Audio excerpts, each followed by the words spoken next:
Ang dami pa niyang babalatan guys. So, ayan o. Yung mga ibang nabalatan, ito na guys o, natakpan.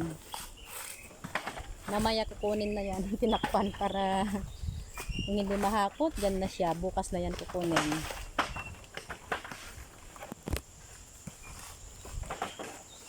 Mag-isa lang guys yung nagbubunot ng nagbabalat ng nyug. Pero pa ang bilis niya oh. Parang ang dali-dali lang tanggalan ng balat.